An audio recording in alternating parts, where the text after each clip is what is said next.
For decades, there was this fundamental promise baked right into our economy. The middle class was its unbreakable backbone. The deal was pretty simple, right? You get a stable job, you afford a comfortable home, you drive a decent car, and you rest easy with the promise that every generation is going to live better than the last. But today, well, the reality is starkly different. Millions of middle-class families are working harder than ever, yet they're saving less, owning less, and honestly, they're worrying far more about money. So welcome to this explainer. Today, we're unpacking exactly what happened to that old promise and exploring the hidden financial shifts of our modern economy. It's a heavy question, isn't it? Why does the middle class feel poor?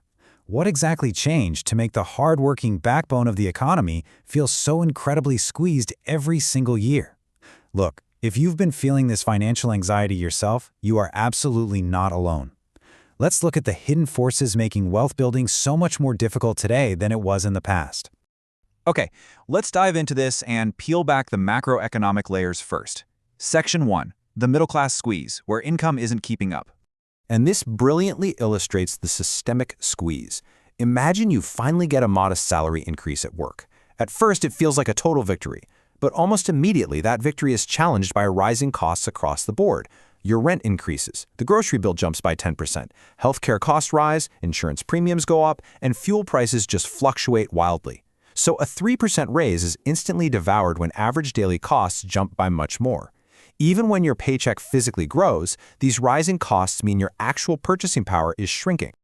That raise doesn't feel like a raise anymore. Let that sink in for a moment. This is the exact reason many households feel so financially squeezed. It isn't a lack of effort on your part, it's just basic math. When the cost of living grows far faster than our incomes, the very foundation of middle-class stability begins to crack. Let's move on and see how this builds from macroeconomic pressures into our own personal behavioral traps. Section 2, the trap of lifestyle inflation, or when expenses grow. Now, lifestyle inflation is basically allowing your expenses to grow just as quickly as your income. What's really interesting here is that the challenge isn't about enjoying your success or rewarding yourself. Not at all. The danger is failing to carefully plan for that success. So the crucial point is observing this natural progression, because it usually happens in stealthy little steps. Step 1, you get that small salary increase. Step 2, you naturally want to upgrade your lifestyle, so you finance a newer car or stretch the budget for a larger home. And by step 3, the smaller leaks begin. More subscriptions, dining out a lot more often. Without intention, those higher earnings funnel right back out the door, which means earning more doesn't actually translate into greater wealth. We move now to another normalized behavior, Section 3, how debt drains wealth, focusing on the cost of borrowing. Monthly payments consume income that could otherwise be saved or invested. While debt can absolutely be a useful tool when managed responsibly, the trap lies in carrying high-interest debt over long periods.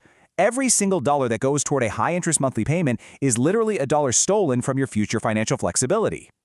You can see how this plays out over time. In year 1, taking on new debt, maybe a car loan or some credit card balances, feels entirely manageable.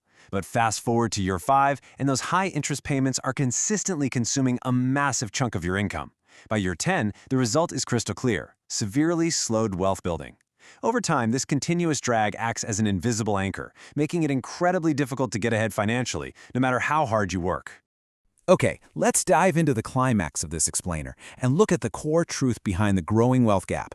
Section 4, assets versus expenses, the core divide. And this brilliantly illustrates the divide. There is a deep philosophical difference here. The traditional middle-class focus is almost entirely on increasing income, chasing the next raise or the next promotion. The wealthy, however, consistently focus on acquiring productive assets.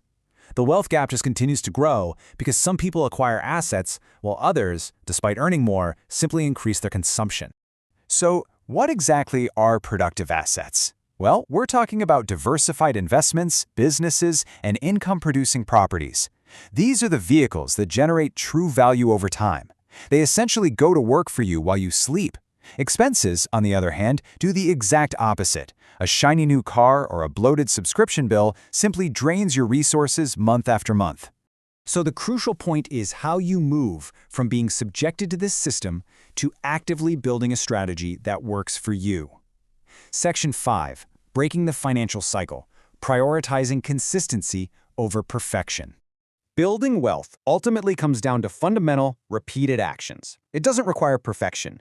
It means intentionally spending less than you earn, continuously learning, investing regularly, and aggressively avoiding unnecessary debt. Most importantly, it requires fundamentally shifting your mindset to think long-term instead of short-term. You don't have to be a Wall Street genius, seriously. It is these seemingly small financial decisions, repeated consistently over many years, that produce life-changing results. When you understand the system, you can start building a strategy that works for you. Remember, the middle class isn't becoming poorer because people are lazy. Millions of families work incredibly hard.